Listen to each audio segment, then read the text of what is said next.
Hi, I'm Stuart. Welcome to my YouTube channel. Thanks for viewing my video. In this video I'm going to do the Counting the Books tag, books I'm excited to read. I was tagged by Pat at Book Chat with Pat 8668. I'm just going to repeat what Pat said to properly credit the creators of this tag. Counting the Days tag created by ToReadersItMayConcern and Prose and Petticoats. Hashtag Counting the Days. There are 9 prompts in this tag. I'll say up front too, as I frequently do in these tags, I usually give more books or whatever answers to a question than they request, and that's going to be the same in this tag. The first prompt is, what is a book that excites you because of its cover? I'm going to give 4 books for this. The first is Girls Like Girls by Hayley Kiyoko. I think it's a nice color. I like the fact that the title is in gold. I just like the picture of the 2 young women who are the protagonists of this story. And I just like the overall colors on this cover. I just think it's a very good cover.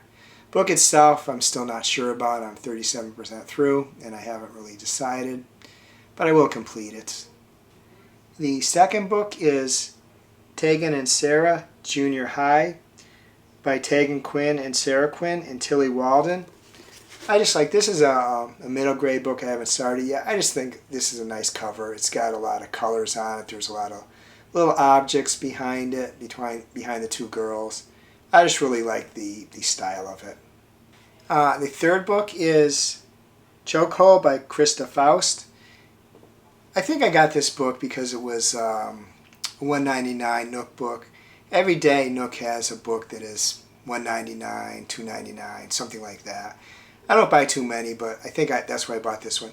This cover just has a throwback look to back to the kind of Pulp Fiction times, the old-fashioned detective novels. It makes me think back to when I was much younger. I read some Mickey Spillane novels, Mike Hammer novels, books like that.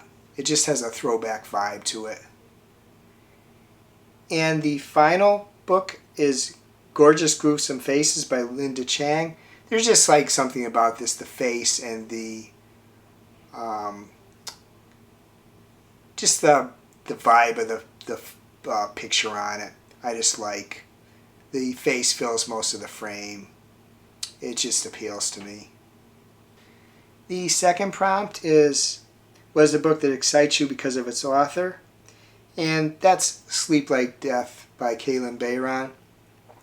As I said in one of these previous tags, Bayron is the only author besides H.G. Wells and Jules Verne that I read more than one book from in the past couple of years. And this is a book that just came out. I don't have it yet, but because I liked her 2 previous books, and those 2 books were different type books, that shows she has range. So this is a book I'll be getting because I like the author. The third prompt is, what is a book that excites you because of its premise? I'm going to mention 2. The first is The Missing CryptoQueen, the $1 billion cryptocurrency con and the woman who got away with it by Jamie Bartlett. I may be stretching the idea of this question by saying a premise because this is a nonfiction book. But the idea of a woman who, she was very successful in her schooling, very successful in her career, but she just wanted more. And I haven't got very far in the book, but at some point she goes off the rails and she starts doing illegal stuff. And it's kind of fascinating to me that a very successful person will somehow want more and stray into criminal territory. It's like when some executive paid millions of dollars a year does something that lands them in jail. It just boggles my mind that they do that. And the second book is The Daughter of Dr. Moreau by Silvia Moreno Garcia. This one may be more in line with the actual intent of the question. This is a retelling of The Island of Dr. Moreau by H.G. Wells, and there's been others. I haven't read any, but I just think the premise of this is an interesting idea. It's set, I've read a little of it, it's set in 1871. And just the idea of it appeals to me, the retelling and focusing on the daughter of Dr. Moreau. Also the fact that Silva Moreno Garcia, I've only read one book from her, but I have several others, and I'm very impressed by the breadth of her writing. She writes in multiple genres. The fourth prompt is, what is a book that excites you because of its style? This is another one I'm not sure I'm answering by the intent of the question. The question may mean the actual design of the book, the cover, the interior, maybe it has maps or something of that nature, nice drawings in it. The answers I have for this, and there are two of them, are actually books that talk about style. The first one is Call Me Barbara by Barbra Streisand. I talked about this in a previous video, but this is Barbra Streisand's autobiography, and she really talks a lot about costume and clothes, clothes she wore in her movies, clothes she wore in her concerts, clothes she wore in her stage shows, clothes she wore to award shows. She also talks a lot about furniture. Furniture for her movies, her concerts, her stage shows. So she talks a lot about style. So there's a lot of discussion of, in my mind, discussion of style in this book. The second is The Vampire Chronicles, number 1 through number 3 by Anne Rice. That's Interview with a Vampire, The Vampire Lestat, and Queen of the Damned. I had read these 3 books many years ago, and last year or two I reread them. And part of my answer may have to do with the movie Interview with a Vampire, but in these books there's a lot of discussion about the clothes, the costumes that the vampires wear, where they're trying to fit in with society, and they're very stylish. And as I said, I kind of think of the movie where Interview with the Vampire, where Tom Cruise, Brad Pitt, Antonio Banderas, they dress in a very cool style. So that's why I think this book also talks about style, at least my interpretation of this question. The sixth prompt is, what is a book that excites you because of its emotional weight? I'm going to give 2. The first is 7 Days in June by Tia Williams. This is a book where there's the two main characters. When they were in high school, they had a 7-day fling, very intense, and then the boy walked away. They were not in each other's lives at all anymore. They both went on to become successful authors, and years later they got together again. It was very tempestuous. They both had a lot of baggage, a lot of trauma they were dealing with. So there was a considerable amount of emotional weight to this book. The second book is All the Bright Places by Jennifer Niven. In this case, there was a couple of high school students. They also were dealing with some very difficult issues. They got together. The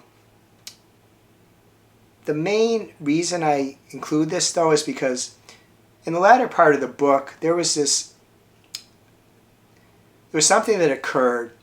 You kind of see it coming from a mile away, and you badly wanted it not to happen. And then when it did happen, even though you pretty much were convinced it was going to, it still hit you hard. The way I described it, and this was before I was doing BookTube videos, but in my review on Storygraph, I described it as an emotional punch in the gut, figuratively tearing out my heart and stomping on it. It was a really, really intense scene that I describe. I can't say more because it'd be a spoiler. The seventh prompt is, what is a book that excites me because of its sense of humor? The first one is maybe a bit of a cop-out. It's Dear Girls, Intimate Tales, Untold Secrets, and Advice for Living Your Best Life by Ali Wong. Say a reason a bit of a cop-out because yes, she did write the book, and yes, it was quite popular, but her main job, her day job, as we say, is as a comedian. Quite popular one, actually. She's currently touring in, I think, Australia and New Zealand. So it's a bit of a cop-out because her, as I say, her day job is a comedian. Just as an aside, by the way, I'm not much of a comedy guy. I've only been to 2 comedy shows in my life. One was Ali Wong back in 2021 when it was very fortunate that circumstances conspired that she came to a concert in my state, a place very close to me, so I was able to see her. The other book I want to mention, actually a series of books, is the Bad Guys, volumes 1 through 3. This is more in line with the question because these are middle grade comedy books. They're a bunch of, I guess you'd call them, talking intelligent animals. There is Mr. Wolf, Mr. Snake, Mr. Piranha, and Mr. Shark. Basically, Mr. Wolf wants to kind of rehabilitate the image that these animals have, and a lot of hijinks ensue, and it's quite funny. The 8th prompt is, what is a book that excites you because of its challenge or difficulty? I'm going to give 2 books here. The first is The Enlightenment, Pursuit of Happiness, 1680 by 1790 by Richie Robertson. This is a book that I'm reading for the 3rd quarter of a Storathon 2024. And this is a book that I think of probably challenging and difficult. It's 1080 pages, and it's a historical novel, and that's quite long. So both the length and the subject matter could be challenging to me. Part of it's going to be how it's written, how enlivening the text is, whether it gets too much kind of just the facts or whether it's enlivened. But even if it is good text, it's still a long book. The second is Les Miserables by Victor Hugo. This is actually a book that I read about 100 pages a few years back. I didn't really even consider picking it up again. In one of her recent videos, Pat talked about reading it, and very impressively to me, she's going to reread it. The version I have is 1303 pages. And same as with the previous book I mentioned, one of the issues is the length, but the other is the fact that it's a classic book. Perhaps the language used may be difficult for me. So for both those reasons, I think that book could be difficult and challenging. And the 9th prompt is tag some people. I'm not going to tag anybody specifically. If you watch this video, consider yourself tagged. I have a little uncertainty whether I should tag people because I don't want people to think that I expect they have to do this. And I'm afraid I might miss people. But at some point I may change my mind and start specifically tagging people. If you would like to do this tag, whether doing a video of your own, I'd be interested in seeing that. Perhaps put a link to it in the comments. Or if you'd like to answer one or more of the prompts in the comments of this video, please do so too. I always enjoy reading people's thoughts on books. If you enjoyed this video, please give it a like. Please subscribe. Please hit the bell to get notified when I upload future videos. I hope you're having a wonderful reading week, and I hope you're having a wonderful week in general.